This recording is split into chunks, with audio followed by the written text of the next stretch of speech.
So welcome everyone to this EPP group talk here in the European Parliament in Strasbourg on the EU single market. Next year is the 30-year anniversary of this single market. January 1st, 1993 is when it began with four basic freedoms: the free movement of people, goods, services, and capital across what's now the EU 27, removing tariffs, removing non-tariff barriers. That's important too. There was a study in 2019 that showed that that GDP across the EU is nearly 10% higher because of this single market. In recent years, we've also had the digital single market. That's also another aspect. We can shop across borders. Telecom is roaming free. There's just a couple of examples. We want to talk about some others with our guests. Arba Kokalari of Sweden. All of our guests are on the Internal Market and Consumer Protection Committee. Also, Andreas Schwab of Germany. You're also chair of the delegation for the European Economic Area, which involves some non-EU members. So that's also very important, pulling them in to this single market in limited ways. Norway, Iceland, Liechtenstein, and there's also an agreement with Switzerland. And Tomislav Sokol, welcome, of Croatia. You're the most recent to join the EU in 2013, so we hope to hear some about the benefits, the payoff of being part of this single market. You're also going to be joining the euro in January, and possibly Schengen, but we don't know yet. We hope. We hope, exactly. So let's kick this off on concrete accomplishments. What does this mean concretely for us, for we Europeans, this single market and the digital single market? Because there's still work to be done. It's not a perfect single market yet, but there are already benefits. Let's talk about the benefits first. Arba. I mean, the big benefits for our citizens and consumers is definitely that we can buy products from other countries more easily than before. We can be sure that when I buy toys or other things in the store online or soon online, but also in the physical store, we can be sure that the products can have a high safety standard, standards on chemicals, safety, which we have already decided on the EU level, and also we can have more choices of products when we buy. Let me move quickly to Andreas. I want to keep running around, making this a roundabout here. So, Andreas, the single market as the most valuable tangible economic asset. Why is this? Because actually, I saw this, some people might know about this cost of non-Europe. And there was a study done on that and showed that without the single market, we'd be in much less a good shape at this point if we didn't have this single market. Yeah, but we want to reach out to citizens with this debate, and the cost of non-Europe and the 10% are very difficult to grasp. That's so I think if you put 9 yogurts here on the table with the European single market, you have a 10th one with a different taste, with nicer fruits, with whatever you want to imagine. That's so a good point. This is important for citizens to understand that there is additional stuff for cheaper prices that you haven't had before. Now, these days, we have a lot of discussions about globalization and products, fresh fruit being transported for too long a distance. Yeah. But in Europe, I think in Sweden and in the north of Germany, we get some fruits only because they are already produced in Croatia or in Italy in the spring. Or in winter times, also some stuff is arriving. So this is a much broader concept, and you cannot limit it to numbers. But for sure, the numbers they matter, and they prove it's a success story. Yeah. Okay, good. Let's move to Tomislav. The vulnerabilities of the single market. What are they? How can we foresee and mitigate disruptions that might jeopardize it? And I mentioned non-tariff barriers. There are certain, we've dropped the tariffs, but there are non-tariff barriers that also impede, right? Yeah, there are, I always get to talk about the problems, right? Yeah. Problem, man. So one thing that I would mention is that single market has shown not to be fully equipped to deal with crisis. Okay. So, for instance, during 2020, during the lockdown, we had a breakdown of free movement of products, especially medical products, medical countermeasures. That's true. Yeah. And because some member states imposed export restrictions, so it wasn't possible to import products, medicinal products in those countries that really needed them. We're trying to fix that, though. So this is something that we need to fix. We have new set of rules on cross-border health threats, which are very important. We have the single market emergency instruments, so that these things do not happen in the future. So if there is a crisis in the future, that borders are not closed, and that products, especially those which are important, like medical countermeasures, can move freely. And also the other area, which I think is very important, where we have not used the full potential of single market, is free movement of services. So we have products, yes, we have goods traveling around. We can have better choice of goods in stores. We can buy them for cheaper prices, but services like educational services, health services, and other types of services are still not really moving as they should, and it is estimated that we lose up to 300 billion euros because of this. Okay. So I think there is a lot of potential there still. Now, I'm sorry to hit you on that right off, but it was good to get sort of the yin-yang here. Let's get also, though, the payoff for your country folk in Croatia with this open single market. How has that benefited your country? So we have record employment. Okay. And we didn't have such small unemployment for decades. So I think that's the biggest thing. Our exporters can export freely to other member states of the EU. More than 70% of our exports go to other member states of the EU. So this is a lot. So all of their business depends on doing business with the EU. And also within Croatia now we have much better choice of products. So we can buy much more things that we were able to do before. We have strong competition, which means lower prices. Yeah, and I think also, like Arba, you were mentioning, it's not only the free movement of goods, but it's also having those standards, that dependability of what you buy has this all kind of like the implicit European stamp of approval on it, and that helps consumers, that helps industries. What kind of industries would you say have benefited most from the single market? Maybe we can focus on Sweden if you want. So. Yeah, I would say that the single market benefits all industries. I can see in my own country that the single market is a growth engine, not only in Sweden but across Europe.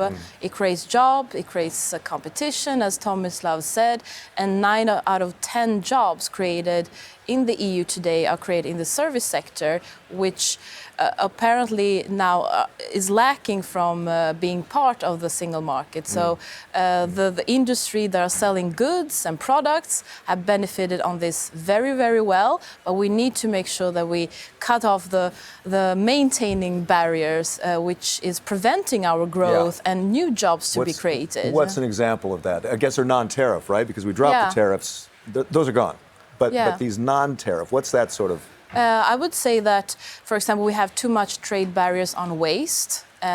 So we cannot export waste as freely as we want, which means the companies have less access on secondary materials, on sustainability. So if we want to be recycling, so if we want to be digital, more digital, being able to get the competition from Asia and China and the US, and also to be more sustainable, we need to cut trade barriers on the areas where sustainability, green products, and also digitalization is promoted.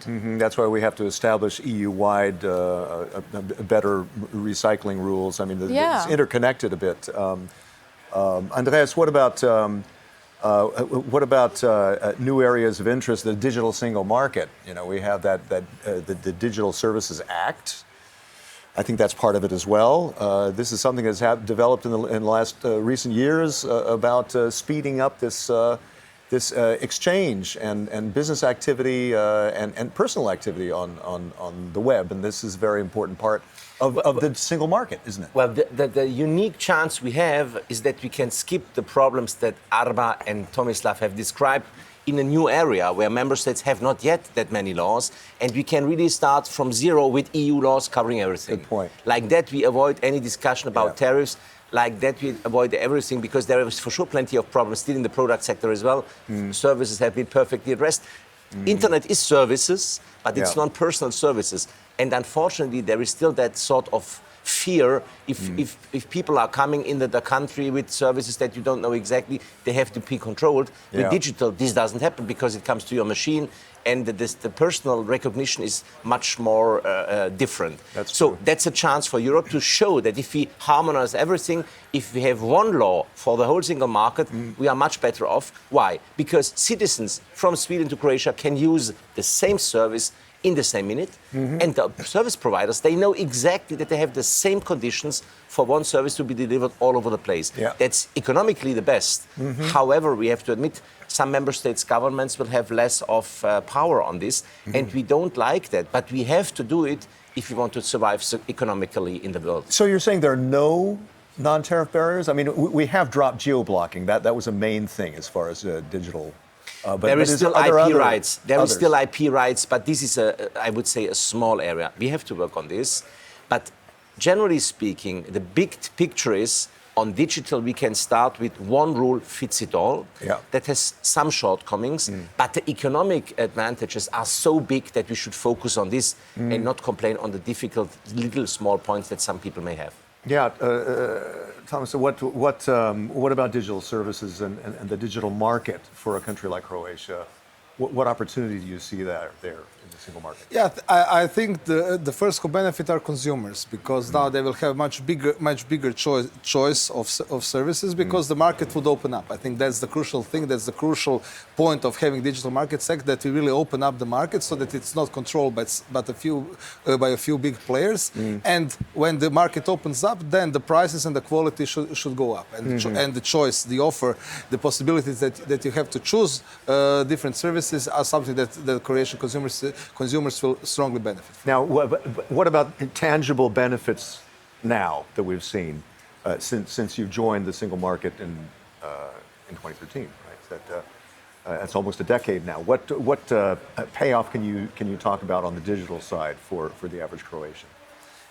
I mean, when you speak of the digital side, obviously there are a lot of Croatian small companies also who digital companies, IT companies. This market is this sector is now getting stronger in Croatia. Now they can benefit from all the benefits of the single market without the geo-blocking. Definitely. So this is something which is definitely good. Of course, we don't have such a strong industry as Germany, for instance. So it's maybe not that visible. But a lot of sectors in Croatia have really benefited also from having the digital single market. Okay, let me do a quick round, I guess, in the next few minutes as we wrap up. What's your favorite benefit of the digital single market?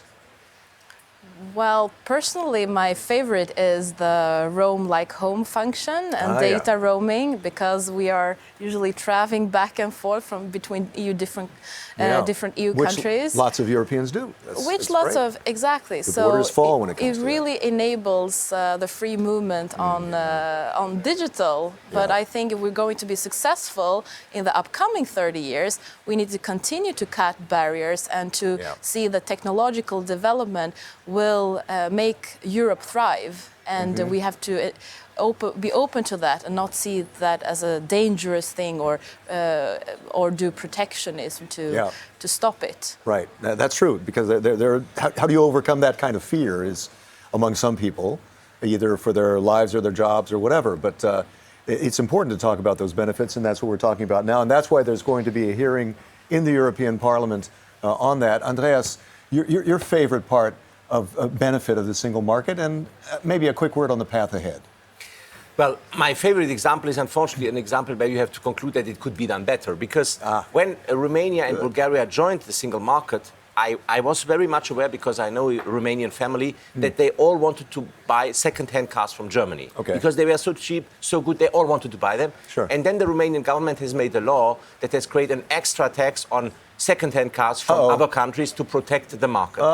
And such stuff, unfortunately, shows that citizens are sometimes much smarter than we think, and governments want to stop them from using the full potential of the single market, which is a pity.